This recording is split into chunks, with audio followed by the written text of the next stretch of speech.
வணக்கம். சாந்தி சமையல இன்னைக்கு நம்ம செய்ய போறது ரவ பணியாரம். செய்ய தேவையான பொருட்கள் என்னன்னு பார்க்கலாம்.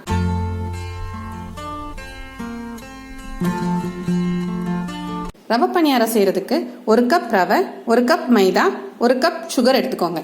2 ஏலக்காய் எடுத்துக்கோங்க, அதை பவுடர் பண்ணிக்கோங்க. பொரிக்கிறதுக்கு எண்ணெய் எடுத்துக்கோங்க.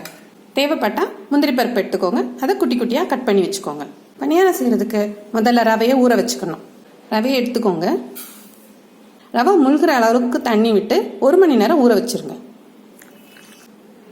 இதை 1 மணி நேரம் ஊற வச்சிருங்க. ரவை ஊற வச்சு 1 மணி நேரம் ஆயிடுச்சு. இப்போ இது மேலே தண்ணி இல்லை. எக்ஸ்ட்ரா தண்ணி இருந்துச்சுன்னா அதை இருத்துடுங்க. இப்போ ரவை கூட சுகர் ஆட் பண்ணிக்கோங்க. சுகர் கரையிறது வரைக்கும் நல்லா மிக்ஸ் பண்ணுங்க. மைதா மாவு ஆட் பண்ணிக்கோங்க.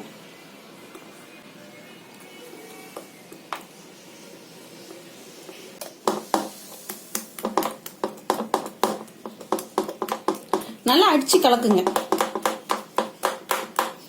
இப்படி நல்லா கலக்கும் போது அதுக்குள்ள நிறைய பபிள்ஸ் ஃபார்ம் ஆகும். பணியாரம் சாஃப்டா இருக்கும்.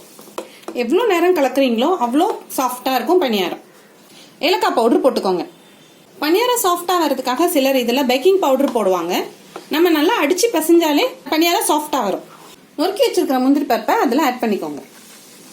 சேர்த்து நல்லா மிக்ஸ் பண்ணிக்கோங்க. இப்படி மாவு இட்லி மாவு பதத்துக்கு இருக்கணும்.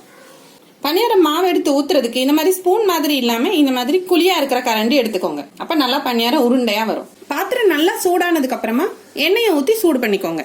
நான் பொரிக்கிறதுக்கு கடலை எண்ணெய் யூஸ் பண்றேன்.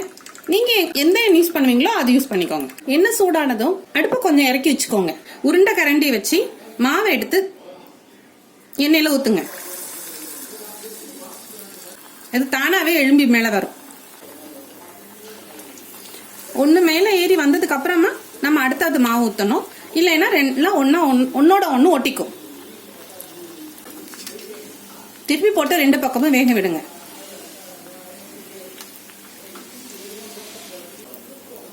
நல்லா செவந்ததும் எடுத்துக்கோங்க. மாவு கெட்டியா இருந்தா பணியாரம் இப்படி மேல் எழும்பி வரவே வராது. தண்ணி சேர்த்து கலக்கிக்கோங்க. ரவை பணியாரம் ரெடி ஆயிடுச்சு.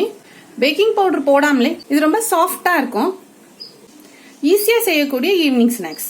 பணியாரம் செஞ்சு சாப்பிட்டு பார்த்துட்டு எனக்கு கமெண்ட் பண்ணுங்க. இந்த வீடியோ உங்களுக்கு பிடிச்சிருந்ததுன்னா லைக் பண்ணுங்க, ஷேர் பண்ணுங்க, சப்ஸ்கிரைப் பண்ணுங்க.